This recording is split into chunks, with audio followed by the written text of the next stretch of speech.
Good evening all. Good evening Kak. Sebelum kita mulai, let's pray dulu ya. Oke, let's pray begins. Finish.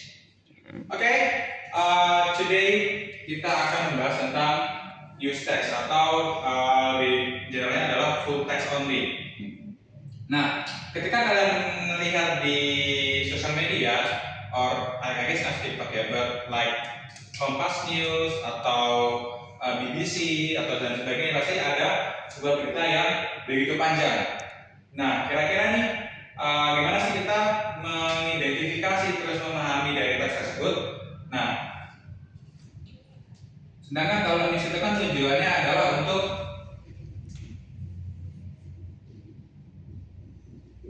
memberitahu, tell something,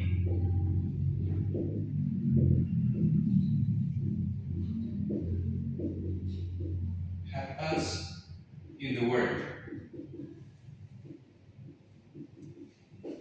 Biasanya kejadian-kejadian kayak musibah atau prestasi itu ada di sebuah news. Nah, terus selain tujuan, kita juga pasti ada structure-nya gimana sih agar kita lebih memahami inti dan isi-isinya. Yang pertama, biasanya ada yang lebih simpel, ada introduction.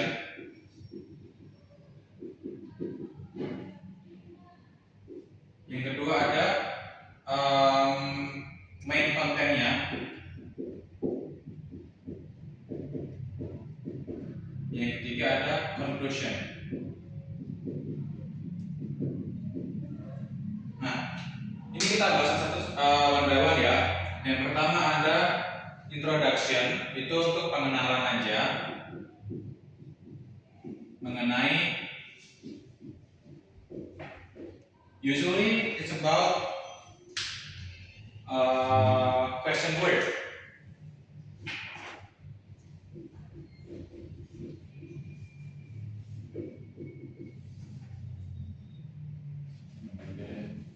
Atau biasa kita pakai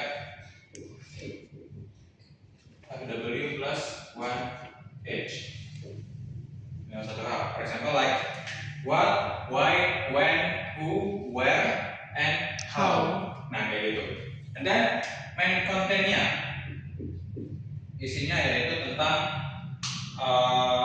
detail dari pengenalan tadi, detailingnya dari pengenalan. Oke, and then conclusion-nya biasanya itu more like menulis kembali tentang kejadian itu atau ringkasannya.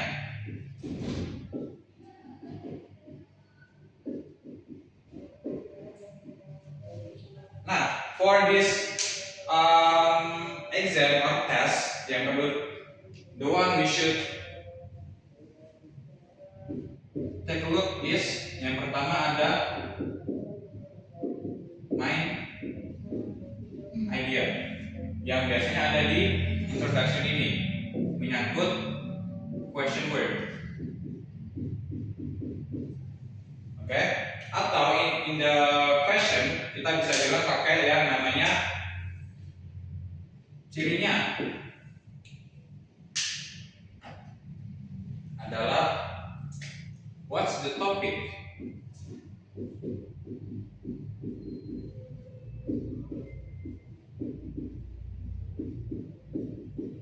of the text above,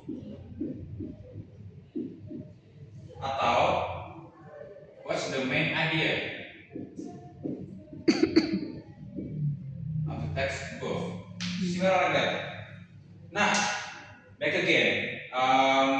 Before we read the text, saya mau tanya dulu nih, apakah kalian sering baca bahasa Inggris?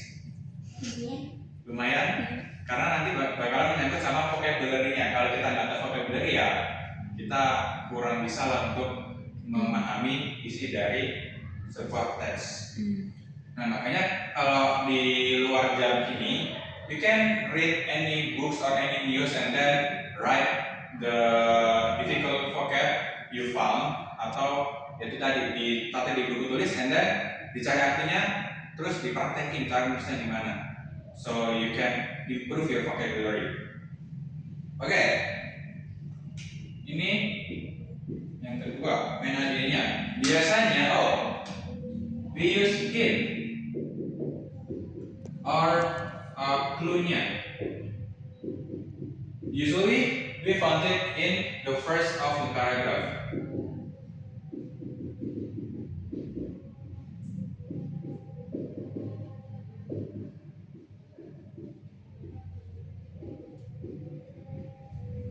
Nah, diingat the first.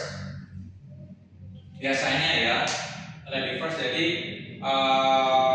tadi selain vocabulary harus diperluas, terus juga diperhatikan juga biasanya di kalimat pertama atau di kalimat awal dari suatu paragraf kayak gitu. From this one idea, any questions? No. Ngerti kan ya? Yeah. Karena kan in English itu kan kita harus membiasakan nih to read something, to simpelnya adalah setting HP kalian minimal bahasa Inggris, so we can understand, recognize any vocab in English. Oke, and then nextnya itu ada yang namanya purposes-nya. Nah, beda nih main idea sama purposes. Purpose. Tujuan. Kalau main idea itu adalah inti pokoknya yang menjadi intinya dari sebuah teks. Purpose-nya itu adalah what the goals atau what's the purpose atau what's the aim of the paragraph. Mostly biasanya tentang something happen in the world. Tapi kan tiap teks berbeda. Misalkan kejadian banjir sama kejadian tanah longsor, pasti kan purpose-nya walaupun jenderalnya sama, tapi kan menceritakan kejadian beda, pasti tujuannya juga beda dong. Nah, kayak gitu. Nah, purpose ini adalah tujuannya. Tujuan the writer develop the text kayak gini. Nah, biasanya pertanyaannya adalah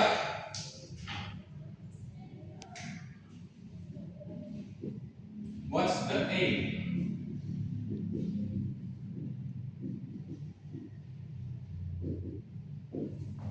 Atau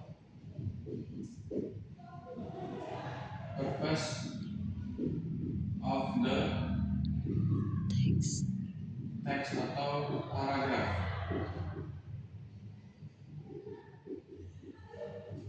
Nah, ingat-ingat ini adalah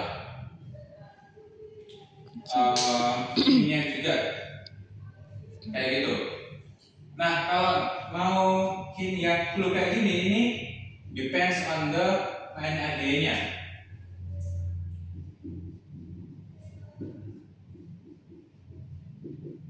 Nah, yang pertama adalah find the main idea dulu.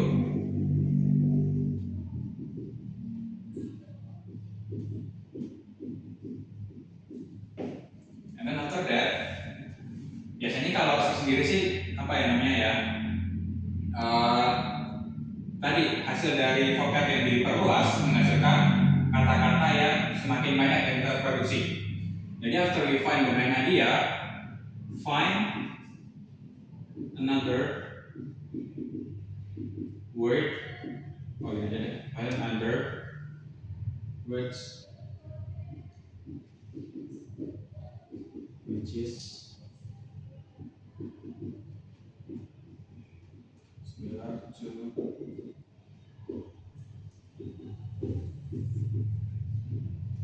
idea. Oke, here's the purpose-nya. Tujuan writer develop the text-nya buat apa? Terus biasanya kalimatnya pertanyaan the aim, purpose, the goals, dan sebagainya. Hint-nya adalah atau clue-nya adalah cari main idea dulu. Habis itu kalau vocab kalau udah bagus banget, you can find other words which is similar to the main idea. Contohnya adalah biasanya kan kalau marah kan pasti banyak kata buat marah, misalkan mad, angry atau upset itu kayak gitu. Jadi kita cari kata yang similar atau hampir sama dengan mad and di sini. Oke, and then nextnya we have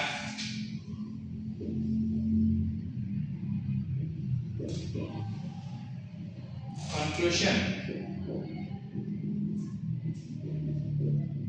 or infer atau yang kita kenal sebagai ringkasan. As it said, isinya cuma adalah ringkasan dari kejadian-kejadian di atas.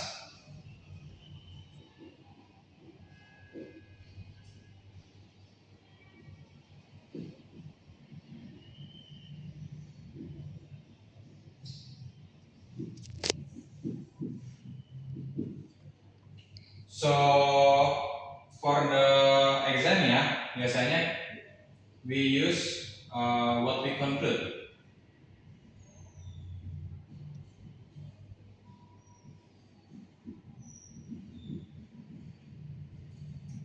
From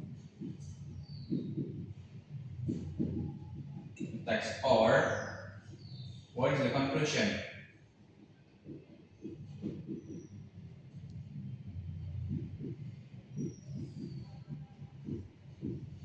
of the text. Kayak gitu. From this one, any questions dulu di sini?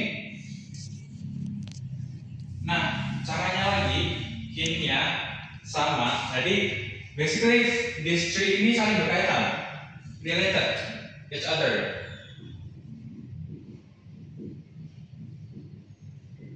When you found the main idea, after that you can expand your main idea into subtopic, which is ada di purpose-nya. Habis itu dari main idea juga bisa di expand ke sini atau di ringkas lagi ke sini yang lebih padat lagi. Berarti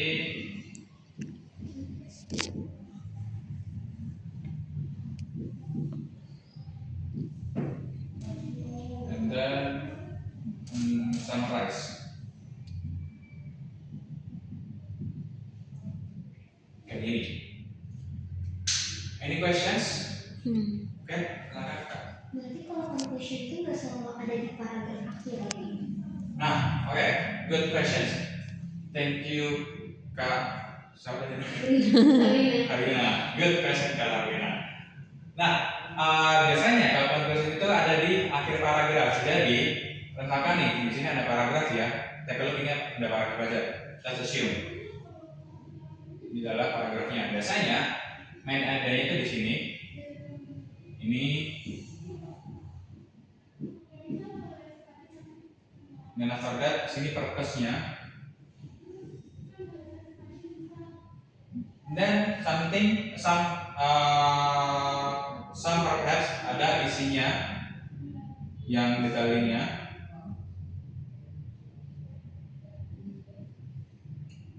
Dan conclusion-nya ada di